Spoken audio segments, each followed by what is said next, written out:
하나님 아버지, 주의 사랑하는 백성들이 예배하러 모였습니다. 우리의 예배를 기쁘게 받아주옵시고 성령의 교통으로 새 은혜로 저희를 충만케 하여 주옵소서. 예수 그리스도의 이름으로 기도하옵나이다. 아멘.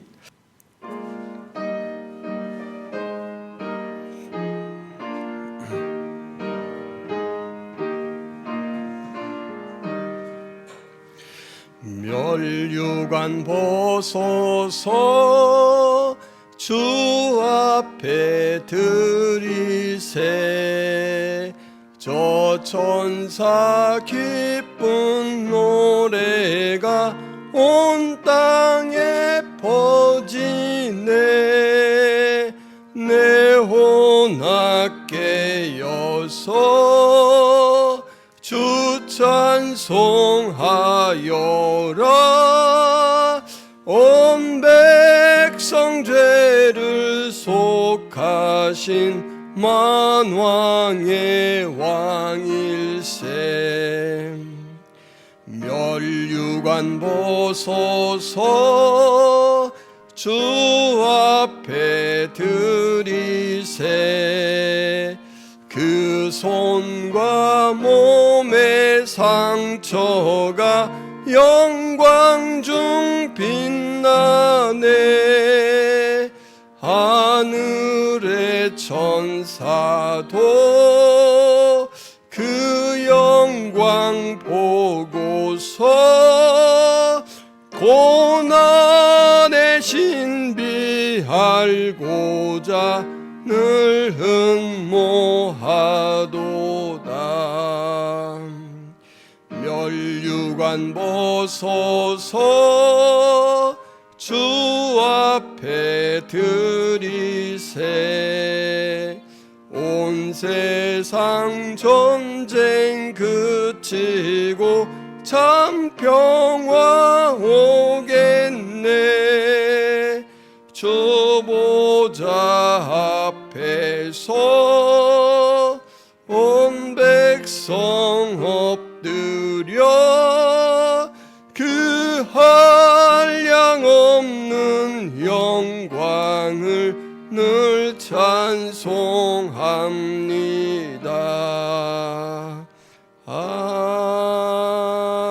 아멘. 여호와께서 다스리시니 땅은 즐거워하며 허다한 섬은 기뻐할지어다. 구름과 흑암이 그를 둘렀고 의와 공평이 그의 보좌에 기쳐오로다. 불이 그의 앞에서 나와 사방의 대적들을 불사르시는도다. 그의 번개가 세계를 비추니 땅이 보고 떨었도다. 산들이 여호와의 앞 곧 온 땅의 주 앞에서 밀랍같이 녹았도다. 하늘이 그의 의를 선포하니 모든 백성이 그의 영광을 보았도다. 조각한 신상을 섬기며 허무한 것으로 자랑하는 자는 다 수치를 당할 것이라. 너희 신들아 여호와께 경배할지어다.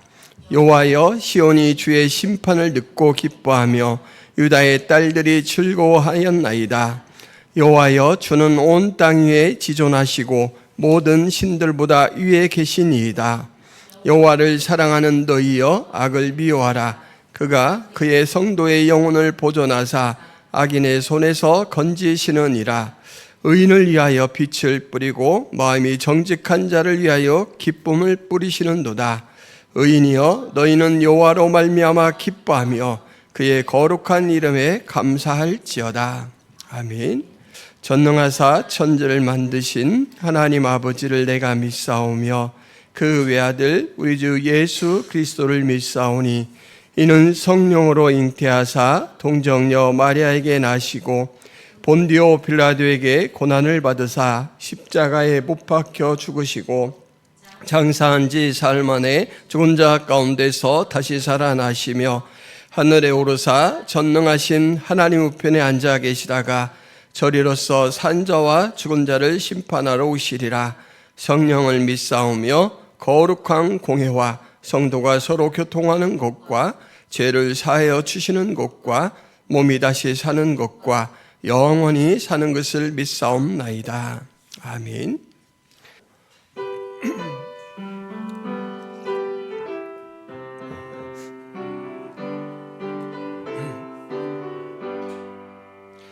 변찮는 주님의 사랑과 거룩한 보혈의 공로를 우리 다 찬양을 합시다.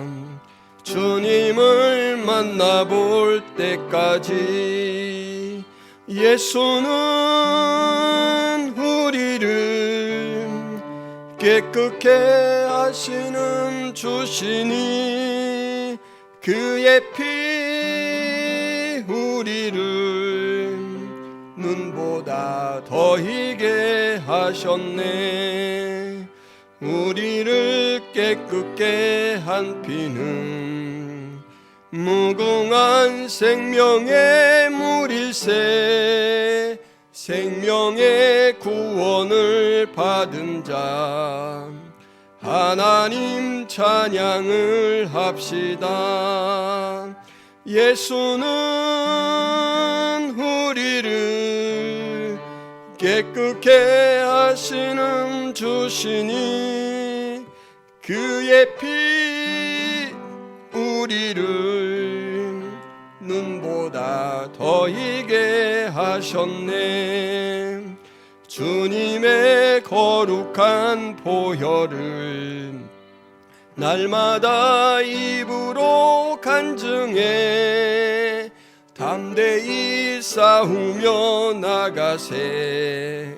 전국에 들어갈 때까지 예수는 우리를 깨끗게 하시는 주시니 그의 피 우리를 눈보다 더 희게 하셨네.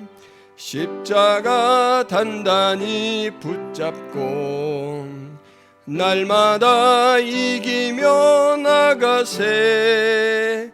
머리에 면류관 쓰고서 주 앞에 찬양할 때까지 예수는 우리를 깨끗게 하시는 주시니 그의 피 우리를 눈보다 더 희게 하셨네. 사랑과 은혜가 충만하신 하나님 아버지, 우리를 예배 자리로 불러주시고 산영이신 성령으로 교통하여 주시니 감사합니다. 우리의 삶을 돌아볼 때 하나님 앞에 벗성겨 살아갔던 하나님 많은 시간들, 또 많은 주제들이 있습니다. 이 모든 죄악들과 허물들을 주 앞에 고백할 때 다 용서하여 주옵소서. 우리의 속사람을 새롭게 하여 주셔서 오직 하나님으로 말미암아 새 힘을 얻게 하시고 이 땅 가운데 하나님 주신 소망으로 살게 하여 주옵소서. 하나님, 우리 한 사람 한 사람이 예수 그리스도의 이름으로 주 앞에 드리는 기도의 제목들을 듣고 연락하시며 응답하여 주옵소서.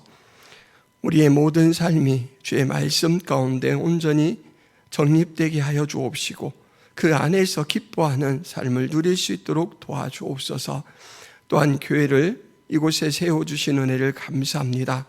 김포성화교회가 날마다 복음으로 충만하며 예수 그리스도의 은혜를 이웃 사람들에게 잘 증거하고 또한 저들을 주님 품 안으로 초청하는 그 일들을 성실히 잘 감당할 수 있도록 도와주옵소서. 늘 성화의 사명에, 전도의 사명에 깨어있는 저희들이 되게 하여 주옵소서.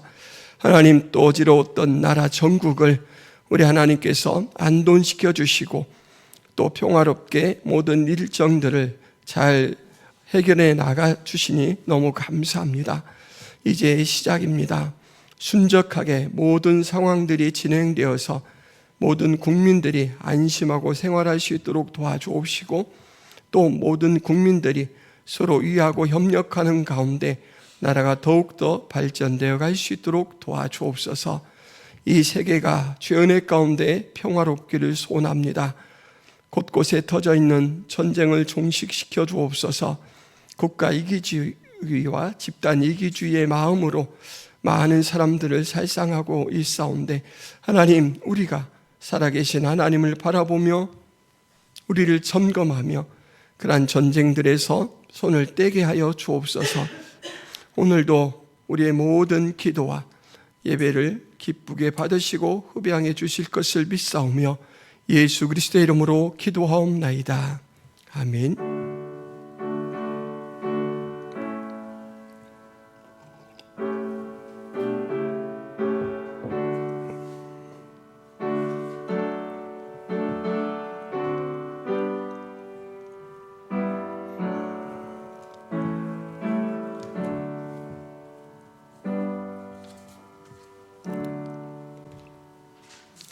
교회 소식을 말씀드리겠습니다. 김포 성화교회에 오신 성도 여러분을 주님의 이름으로 환영하고 축복합니다. 그동안 예수로 충만한 삶, 예수로 충만한 교회를 이제 주제로 삼고 열심히 달려왔는데, 예수로 충만한 삶, 예수로 충만한 교회는 예수님 오실 때까지 우리가 추구해야 될 부분입니다. 사모하면서 기도하시기를 바랍니다. 오후 시간에 소그룹 성경 공부합니다. 성경 통독을 위한 성경 문제풀이가 오늘 78번째 나갑니다. 근데 이사야 이제 본문이 끝나는 주간이기도 합니다. 그래서 올해는 2번까지 그렇게 마치도록 하려고 합니다. 78문까지 잘 문제를 풀어서 제출해 주시고 다 모이면 또 이렇게 시상을 하도록 하겠습니다.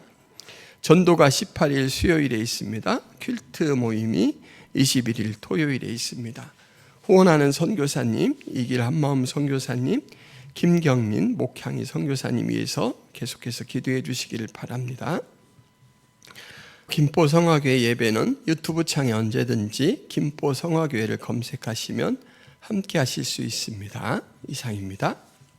우리가 아직 죄인 되었을 때에 그리스도께서 우리를 위하여 죽으심으로 하나님께서 우리에 대한 자기의 사랑을 확정하셨느니라. 그러면 이제 우리가 그의 피로 말미암아 의롭다 하심을 받았으니 더욱 그로 말미암아 진노하심에서 구원을 받을 것이니 곧 우리가 원수 되었을 때에 그의 아들의 죽으심으로 말미암아 하나님과 화목하게 되었은즉 화목하게 된 자로서는 더욱 그의 살아나심으로 말미암아 구원을 받을 것이니라. 아멘. 동기 목사님 아들이 사춘기가 되어서 이성교제를 시작했습니다. 뭔가 새롭고 첫 이성교제니까 신비하죠. 그래서 이 아들이 고등학교 다니는 학생인데 밤늦게까지 자꾸만 통화를 하는 겁니다. 부모님들이 보자니까 12시가 넘어가고 1시가 넘어가요. 그래서 안 되겠다, 공부 못하겠다 해서 이제 한 가지 조치를 내립니다. 정한 시간이 되면 핸드폰을 방문해 놓아라. 한 12시 정도 이렇게 정해놨겠죠. 그렇게 이제 핸드폰을 방 앞에 놓도록 만들고 스스로 자발적으로 그 일에 참여하도록 만들었습니다. 부모님이 되게 지혜로운 것 같죠. 지혜롭습니다. 왜냐하면 이것은 일종의 중립지대입니다. 부모님이 다 큰 사춘기 아이에게 야, 핸드폰 압수 이러고 이제 뺏으면 되게 어린아이처럼 대하잖아요. 그러면 자식도 기분이 나쁘고 반발도 심하게 일어날 겁니다. 근데 부모님이 네 방문 앞에 놓아라. 부모는 확인할 수 있는 거리고, 그리고 아들은 자발적으로 수행할 수 있는 거리가 바로 이 방문 앞입니다. 우리 김소월 시인의 시에서 보면 점한치 피어 있다라고 할 때 이 점한치의 거리죠. 서로 중립된 그 거리를 유지하는 가운데 평화가 그 가정에 넘치도록 하는 조치입니다. 참 합리적인 조절이라는 생각이 듭니다. 그런데 한참 시간이 지난 뒤에 이렇게 이제 부모님이 깨어서 잠깐 화장실을 다녀오는데 아들 방에서 소곤소곤 하는 소리가 들립니다. 핸드폰을 하고 있는 거야? 하고 방문 앞을 보니까 핸드폰이 놓여 있습니다. 아, 잠꼬대를 하나 보구나 하고 그날은 들어갔는데 다음 날에도 소곤소곤 소리가 들립니다. 그리고 핸드폰이 없나? 봤더니 또 핸드폰이 있어요. 이상하다.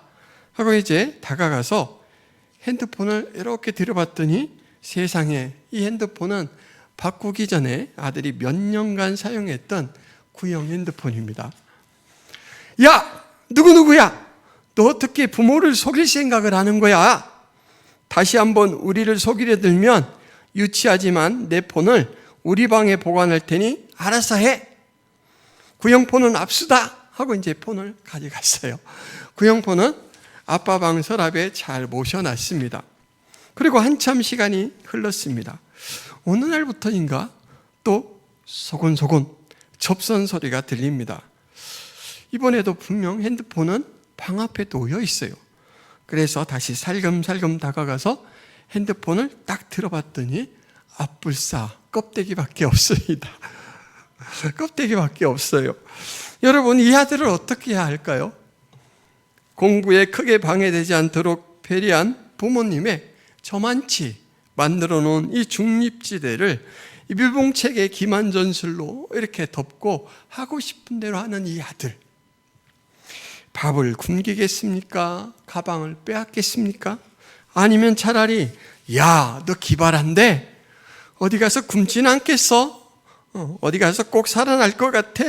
이렇게 칭찬을 하고 말을까요? 세상에 있는 대부분의 부모님들은 자식의 이런 속임이나 기만이나 이런 태도에 대해서 용서를 숙명처럼 받아들이고 삽니다. 만약에 용서하지 못하면 부모는 견딜 수 없죠. 부모의 역할을 다 할 수가 없습니다. 이 용서라는 건 부모에게 숙명과 같은 일이죠. 그런데 이런 경우에 부모님들이 꼭 되뇌이는 말이 있습니다. 혼잣말이죠. 너도 꼭 너 같은 아들을 낳아봐야 내 심정을 알지. 여러분, 이런 생각 해봤죠? 너도 너 같은 자식을 낳아봐라. 세상에서 제일 어려운 일 중 하나가 자녀를 기르는 일입니다. 내가 피곤하다고 아프다고 결코 소홀할 수 없죠. 아무리 아파도 식사 때가 되면 우유를 타서 입에 물리든지 밥을 차려서 줘야 하는 것이 부모죠. 그리고 자녀를 양육하다 보면 무슨 일이 언제 어떻게 생길지 모릅니다. 그래서 그런지 이 풍성한 내용을 담는 이 혈연 관계로 하나님은 종종 하나님과 우리의 관계를 제시를 합니다. 이 돌아온 탕자의 비유도 그 중 하나죠.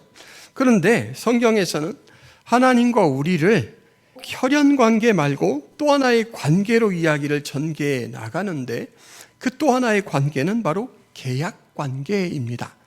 오늘 살펴볼 로마서 이 5장 8절에서 10절 말씀은 바로 그 계약 관계라는 기본 바탕 위에서 우리가 하나님을 어떻게 바라봐야 되는가라는 것을 돌아보게 만들어줍니다. 계약 관계에 대해서 좀 실감나게 살펴보기 위해서 오늘은 예수님께서 하셨던 비유를 하나 들려고 합니다. 누가복음 20장 9절에서 18절에 나오는 비유인데요.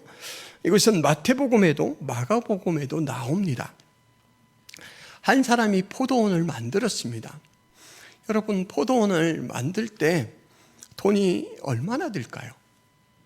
포도원은 이제 과수원이잖아요. 1,000만 원이면 만들까요?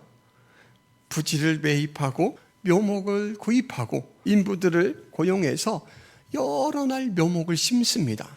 그리고는 이제 살아난 놈은 계속 가지가 뻗쳐나가도록 돌봐주고 죽은 놈은 또 다른 묘목으로 교체를 해줍니다.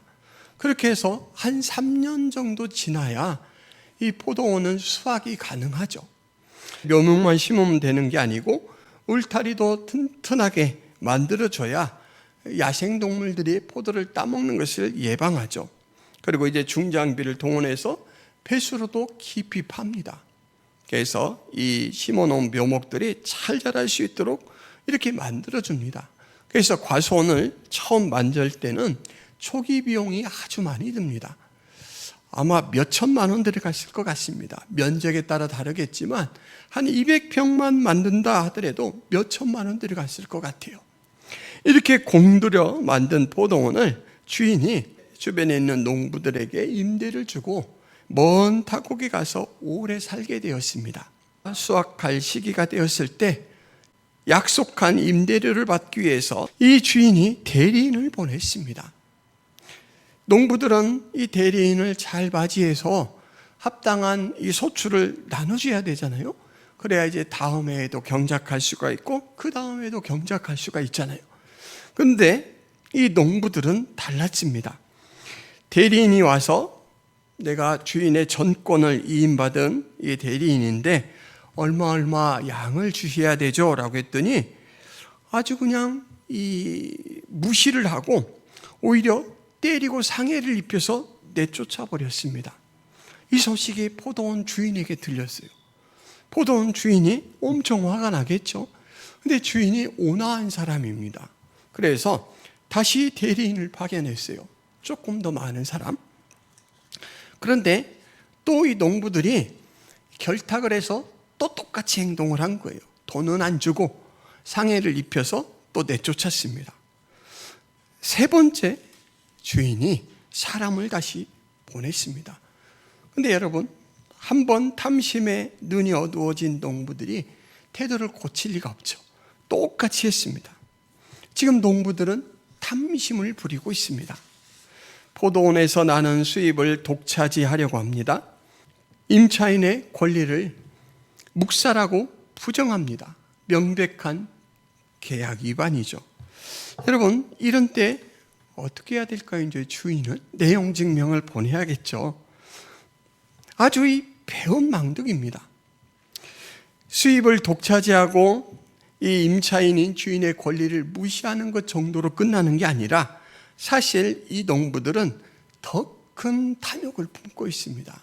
왜냐하면 이 당시 이 중동 지방에서는 밭을 빌려준 이 주인이 몇 년간 한 3년 정도 이렇게 소작을 받지 못하면 그 농지가 소작인의 농지로 이렇게 전환이 되는 그런 법조항이 있다라고 합니다.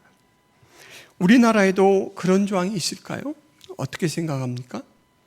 10년 정도 이상 그런 빌려준 주인에게 이런 돈을 주지 않고 또 주인이 권리 행사를 하지 않으면 법적으로 농사를 짓는 사람에게 돌아갈 수 있는 그런 조치들이 일어납니다. 지금은 어떻게 바뀌었는지 모르겠지만 제가 시골에 살 때만 해도 그런 법이 적용이 됐었습니다. 지금 이 농부들은 거기까지 보는 거예요. 거기까지. 아예 날강도처럼 이 차지할 생각을 가지고 이렇게 행동하는 것입니다. 이쯤에서 우리가 포도원 주인과 포도원을 임대한 농부들의 관계를 좀 새롭게 정립할 필요가 있습니다. 전혀 이런 내용이 없을 때는 포도원 주인은 임차인, 그리고 농부들은 임대인이었죠.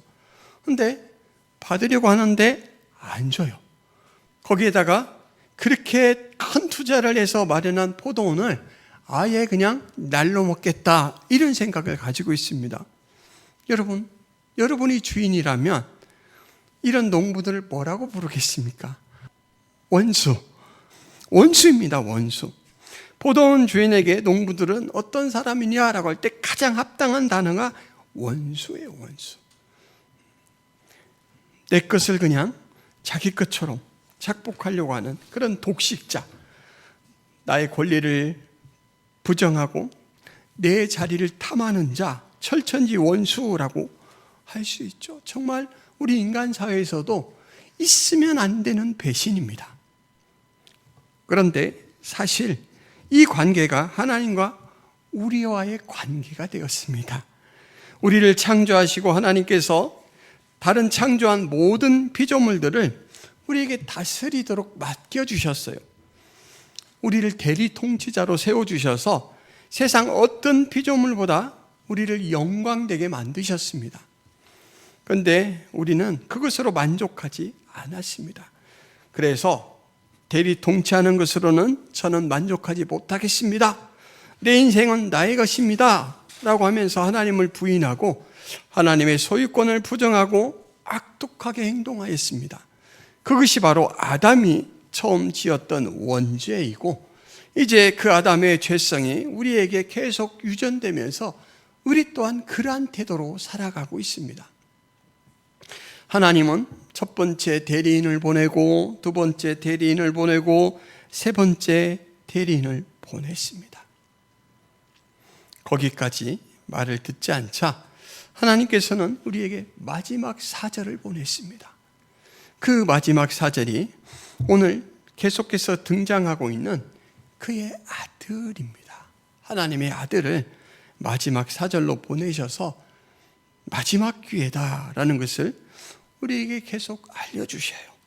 하나님의 아들은 하나님에게서 전권을 이임받고 우리에게 오셨는데 기존의 대리인들과는 다르게 아주 특이하게 일을 하셨습니다. 자신을 포도원 상속자로 밝히셔요. 나는 일반 대리인이 아니고 그의 아들이기 때문에 이 포도원의 상속자입니다. 만약에 지금이라도 여러분들이 그것을 인정하고 이제 계약에 성실한다면 저는 이전에 여러분들이 행했던 모든 잘못들을 덮겠습니다. 그래서 그동안 손해를 끼친 것에 대해서는 세금을 면제해 줍니다. 그동안의 것은 받지 않겠습니다. 면제해 줘요. 그리고 이제 보였던 불손한 태도에 대해서도 죄를 사해 주는 면죄를 해 줍니다. 세금을 면제해 주고 죄에 대해서는 면죄하는 자비를 베풀었습니다. 계약도 연장해 줍니다. 그런데 이 계약도 이전과는 차원이 다른 나에게 훨씬 큰 유익이 돌아가도록 파격적인 혜택을 주고, 그리고 당신이 이 태도로 농사를 짓는다면 영원히 당신에게 경작권이 보장되도록 하겠습니다. 이렇게 은혜를 베푸셔요. 하나님의 아들은 권리 집행자, 대리인이라기보다는 어떻게 보면 농부들 편에 선 변호사와 같다라고 생각할 수가 있습니다. 하나님의 진노를 자신에게 부여한 그 권리로 사죄하고 또 사면하고 하면서 더 나은 계약을 체결을 해서 이 농부들이 이제 야단받지 않도록, 불이익을 당하지 않도록 그렇게 새로운 존재로 계약을 맺어주는 거예요. 오늘 하나님께서 이 아들을 통해서 베풀어 주신 은혜가 이와 같다라는 것입니다. 아들을 통하여 그렇게 호의를 베푸시는 이유는 하나님께서 구약 성경 여러 곳에서 나타내 주신, 특별히 약속이라는 그 제도를 통해서 나타내 주신 하나님의 성품 때문인데, 하나님의 그 성품이 뭐냐면 하나님의 은혜가 일방적으로 사랑하는 자들에게 베풀어지도록 하는 게 바로 하나님의 성품입니다. 여러분, 창세기 15장 17절 말씀 한번 보시면서 같이 읽도록 하겠습니다. 시작. 해가 져서, 같이 다시 읽습니다. 시작. 해가 져서 어두울 때에 연기 나는 화로가 보이며 타는 횃불이 쪼갠 고기 사이로 지나더라. 어떤 장면인지 아시죠? 아브라함에게 하나님께서 나타나셔서 아브라함과 언약을 맺으십니다. 너의 후손이 하늘의 별과 같이 많아지게 할 것이고 내가 너의 후손을 돌볼 것이다 라고 약속을 하셔요. 쌍방 약속을 하십니다. 너는 그러므로 나에게 순종하고 내가 너의 하나님으로서 그렇게 이제 역사할 것을 믿고 합당한 태도를 보이라 라고 했는데, 여러분, 이 쪼갠 고기라는 거 잘 아시죠? 제물을 살아있는 생물을 죽여서 마련합니다. 그래서 반으로 쪼개가지고 하나는 오른편에 하나는 왼편에 놓고 계약을 맺는 이 쌍반 그 계약자들이 그 가운데 길로 이렇게 통과를 합니다. 만약에 우리 둘 사이에 세운 계약 내용을 위반하는 사람이 있으면 그 위반하는 자가 바로 이 제물과 같이 되기를, 신에게는 이제 인간끼리 세울 때는 신에게는 그것을, 그 저주의 내용을 기도를 하고 당연히 받아들일 것으로 그렇게 선포를 합니다.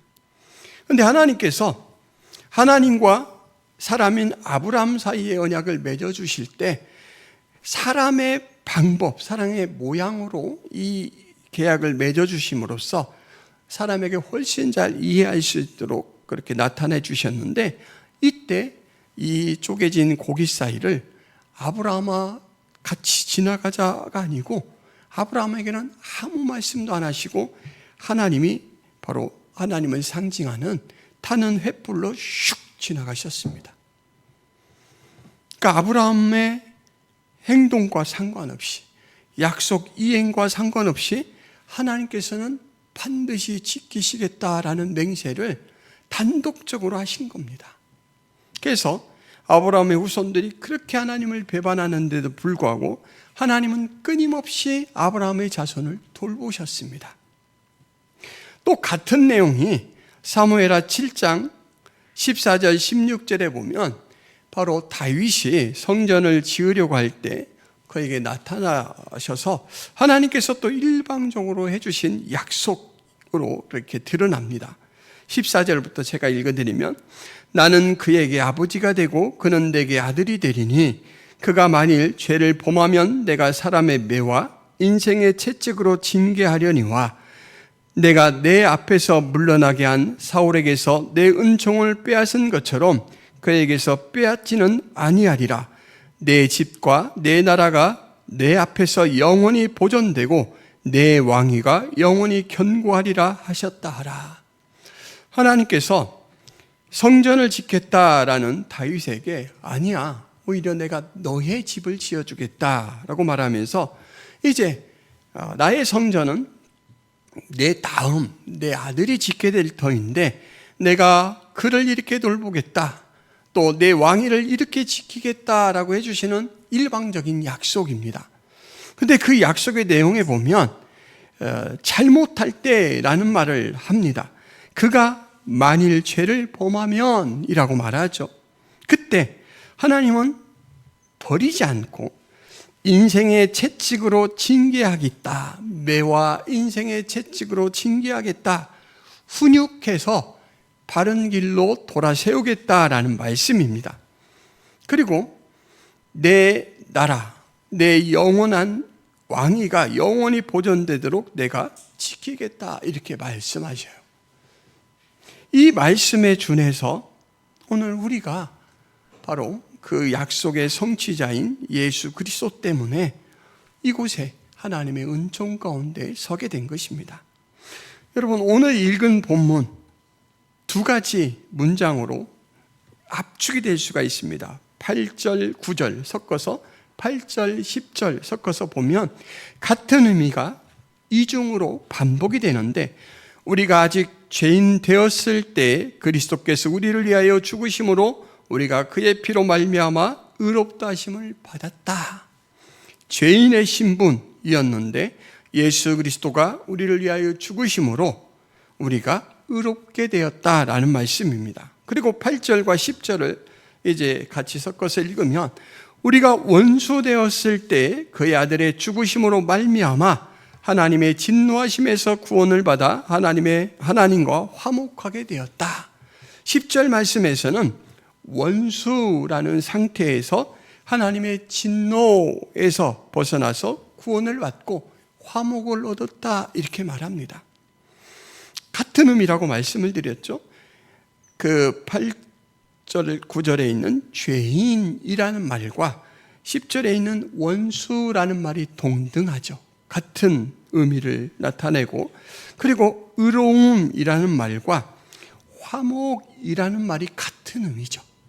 그래서 죄인이 의롭게 되었다, 이게 법정 용어로 선언된 은혜라면 원수가 화목하게 되었다라는 것은 삶의 정황 속에서 우리가 누리는 은혜에 대한 선포입니다. 다 떼먹으려고 하고 떼먹는 것도 부족해서 주인의 권리를 무시하고 오히려 주인의 자리를 독차지하려고 했던 이 세상 가운데서도 있으면 안 되는 그 배신의 행위를 꿈꾸던 나였는데, 그 배신을 예수 그리스도의 피로 다 씻어내시고, 사실 우리는 그 배신을 씻을 능력이 없죠.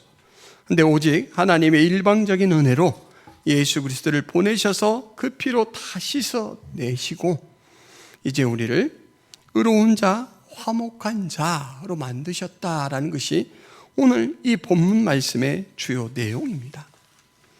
화목하게 된다, 이 말은 사전적 정의로 보자면 서로 뜻이 맞고 정답게 된다라는 말입니다. 하나님과 제가 옛날에는 뜻이 달랐어요. 하나님은 내 것이지만 네가 풍족하게 누리고 살아가라 라고 맡겨주셨거든요. 근데 예전에는 에이, 맡겨만 주면 어떡해요? 나를 주셔야죠. 그리고 악독한 마음을 품었잖아요. 근데 예수 그리스도의 피로 씻기고 우리의 그 정서, 우리의 전 인격이 온전히 회복된 다음에는 맡겨주신 게 얼마나 큰 은혜인지를 압니다 하고 하나님이 품은 뜻과 우리의 품은 뜻이 일치가 되었습니다. 뜻이 하나가 되었어요. 더 이상 욕심 부리지 않는 존재가 되었습니다.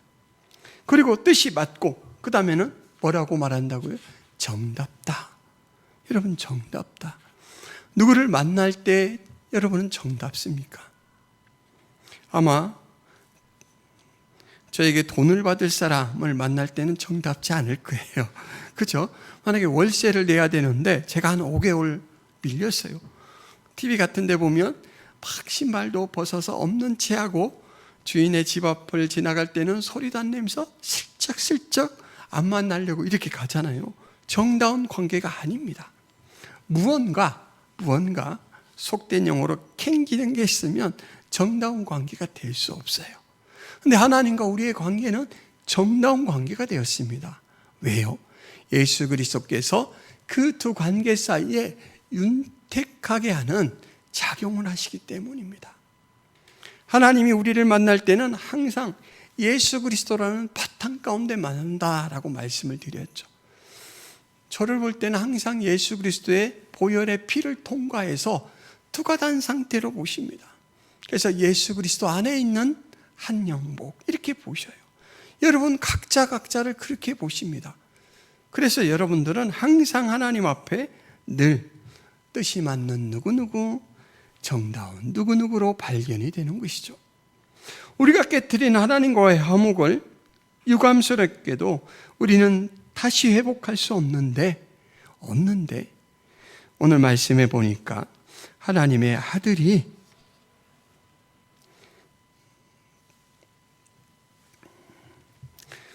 중보의 도구가 되어서 화목하게 만드셨다 이렇게 말합니다.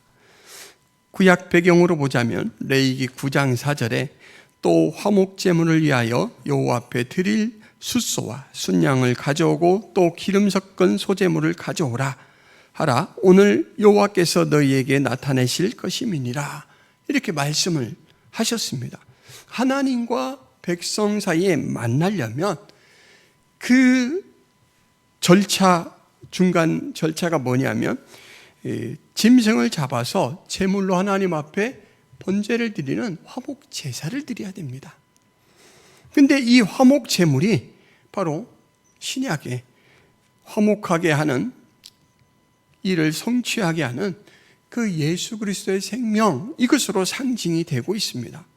하나님께서 일방적으로 마련하신다라는 것은 구약 성경에도 한 가지 사건으로 또 제시가 되죠. 여러분 창세기 22장 말씀에 보면 이삭을 번제로 바쳐라 라고 아브라함에게 명하셨고 이제 아브라함이 이삭을 잡아서 정말 죽여서 번제로 바치려고 할 때 하나님께서 그것을 중도에 막으시고 이삭 대신에 제물이 된 그런 동물을 발견하게 하셨는데 여러분 그 동물이 순양이었습니다. 순양이었나요? 순염소였나요? 창세기 22장 말씀 한번 돌아보도록 하겠습니다. 창세기 22장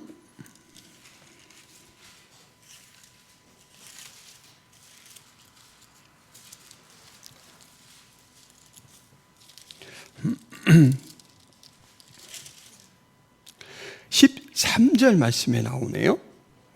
아브라함이 눈을 들어 살펴본 적 한 순양이 뒤에 있는데 뿔이 숯불에 걸려 있는지라. 대신이라는 측면이 바로 이 창세기부터 제시가 되고 있었습니다. 나 대신 내가 받아야 될 벌을 하나님의 아들이 대신 받게 하심으로 나를 화평케 화목 가운데 받으셨다라는 것이 성경 전체의 이야기입니다. 우리 대신 다른 데서 값을 받으시고 우리에게는 선을, 은혜를, 생명을 베풀어 주신 것이 하나님의 바로 우리에게 향한 마음이다라는 것이죠. 이제 4주 동안 살펴본 바로 예수 구속의 은혜에 대한 이미지를 한번 다시 정리해 보도록 하겠습니다. 처음에는 가정의 이미지 속에서 우리는 대상이 누구였냐면 양자였습니다. 기억나시죠? 그리고 양자 되기 때문에 얻게 된, 회복된 그 주제가 뭐였죠? 권리라고 했죠. 교제의 권리, 또 하나는 상속의 권리라고 했죠. 두 번째는 시장의 이미지 속에서, 특별히 노예를 파는 그 시장의 이미지 속에서 대상은 우리는 노예였습니다. 그리고 예수 그리스도로 말미암아 얻은 것은 자유라고 했습니다. 지난주는 기억하시겠죠? 법정적 이미지를 통해서 살펴보았는데 그때 우리의 대상인 우리의 위치는 어디였습니까? 피고였죠. 피고, 죄인. 회복된 건 뭐라고 말씀드렸죠? 신분이라고 했습니다. 그러니까 예수 그리스도께서 우리를 위해 죽으셔서 이제 성취하신 구속에 이 모든 것들이 종합적으로 들어가 있다. 그 구속의 은혜가 얼마나 풍성하고 큰가라는 것을 좀 이렇게 3주에 걸쳐서 살펴보았고, 이번 주에는 전쟁터라는 이미지를 통해서 그때 우리는 누구입니까? 원수라고 했습니다. 아까 원수. 그러면 회복된 건 뭡니까? 화목이고 평화입니다. 여러분들이 하나님과 화목된 존재다라는 것을 기억하시길 바랍니다. 화목의 뜻은 뜻이 같고 다정한 관계가 되었다라고 말씀을 드렸습니다. 그러므로 여러분, 하나님을 만난 사람, 화목하게 된 사람의 가장 큰 특징은 뭐냐면 즐거움입니다. 만나서 즐거운 존재, 나눠서 기쁜 존재가 바로 하나님이고, 하나님은 우리에게서 그것을 누리신다라는 것이죠. 주변에서 형제들 간에 대판 싸우다가 사이가 아주 나빠져 오랫동안 왕래도 하지 않고 마치 원수처럼 지내다가 어느 순간 그 형제들의 관계가 다시 회복되는 것을 종종 봅니다. 여러분, 혹시 그런 가정들을 본 적이 있습니까? 유산을 가지고 다투든지 아니면 명절 때 모여서 무슨 이야기 끝에 크게 다퉜다가 이제 원수처럼 지내다가 어느 순간 어떤 계기를 통해서 다시 회복된 관계. 참, 형제들끼리 싸우면 쉽게 회복이 안 됩니다. 왜냐하면 형제들 사이에는 그 믿음이라는, 보편적인 믿음이라는 것이 다른 사람과의 관계보다 훨씬 깔려 있죠. 그래서 형제가 배신을 하면 너무너무 타격이 큽니다. 그런데도 불구하고 회복이 된 그 형제 관계들이 있어요. 형제의 우애가 회복된 그 가정을 보면 하나같이 비슷한 점이 있습니다. 무엇이냐면 바로 용서가 있다라는 거예요. 용서. 여러분, 용서는 누가 합니까? 형이 동생에게 합니까?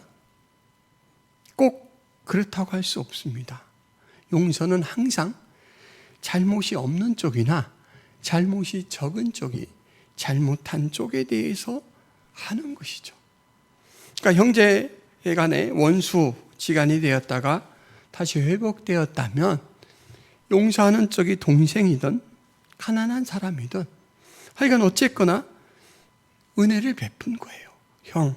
형이 욕심을 부려서 우리 가정에 이렇게 위태한 상황을 만들었지만 어쩌겠어? 우리는 한 배에서 태어난 존재가 아니겠어? 앞으로 살아갈 동안 서로 위해주고 챙겨주며 삽시다. 이렇게 양보를 하는 거예요. 여러분, 이렇게 해야 화해가 이루어지지 않습니까? 그래서 어느 경우에든 늘 화목에는 숨어있는 대가가 있습니다.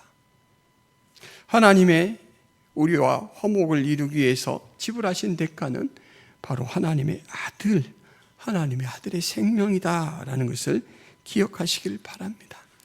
여러분, 이렇게 포도원을 임대한 농부들에게 1차로, 2차로, 3차로 대리인을 보내고 마지막 아들을 보낼 때 이 보낸 주인이 농부들에게 거는 기대가 무엇인 줄 아십니까? 여러분, 존중입니다. 존중.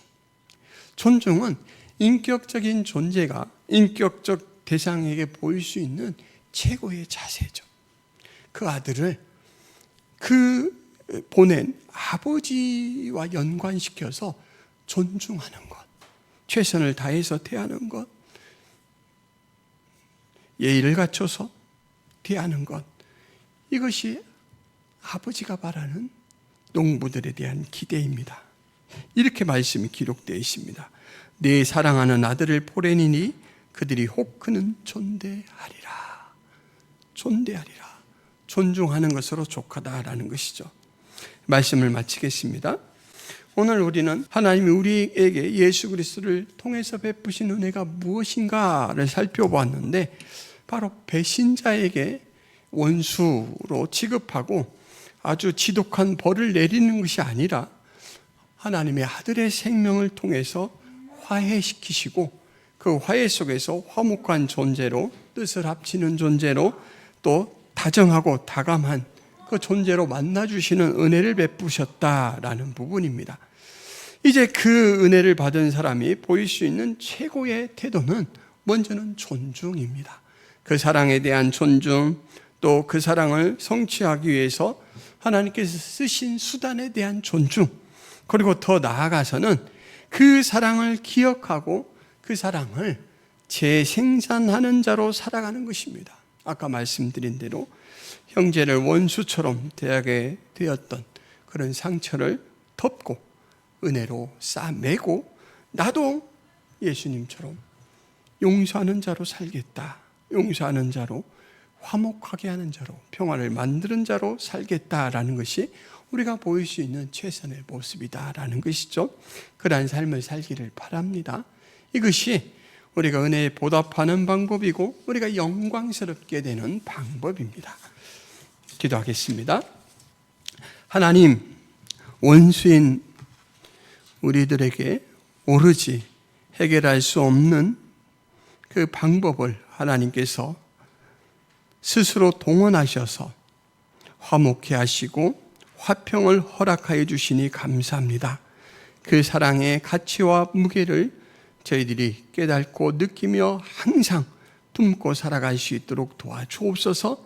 그 은혜를 품은 자로서 이제는 하나님에 대해서나 하나님께서 내리신 은혜의 수단에 대해서나 진정한 존중의 태도를 갖게 하옵시며, 또 그 사랑이 우리 안에 녹아 역사하는 것을 우리 또한 용서하는 태도로 보일 수 있는 삶을 살게 하여 주옵소서. 예수 그리스도의 이름으로 기도하옵나이다. 아멘.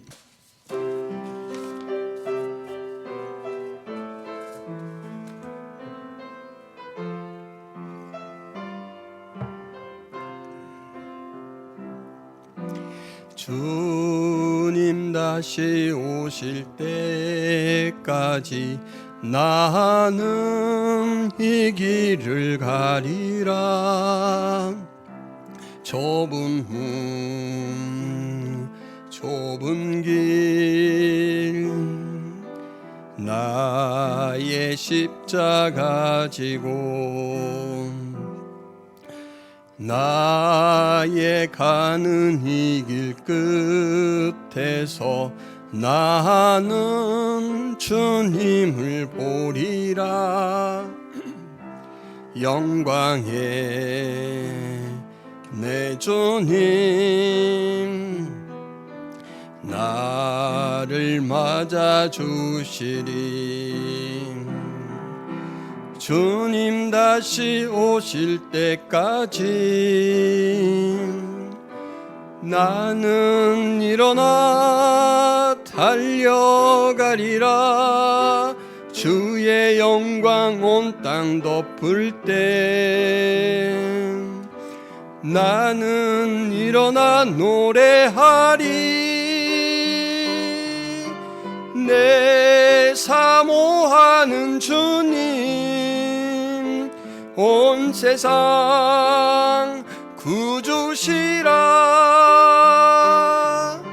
내 사모하는 주님 영광의 왕이시라. 내 사모하는 주님 온 세상 구주시라. 내 사모하는 주님 영광의 왕이시라. 하나님 아버지의 화목의 은혜를 베풀어 주시고 날마다 다정하시게 다감하시게 저희를 만나 주신 것 감사합니다. 오늘도 그 하나님 앞에 주신 것을 감사하며 헌금으로 영광을 돌립니다. 드리는 손길과 마음을 축복하시고 항상 하나님의 공급과 은혜 가운데 사는 은혜가 있게 도와주옵소서. 이제는 예수 그리스도의 은혜와 하나님 아버지의 크신 사랑과 성령 하나님의 감화 교통의 역사가 김포 성악의 모든 성도들 머리 위에 하나님 백성들 머리 위에 이제로부터 영원토록 함께 있을지어다. 아멘.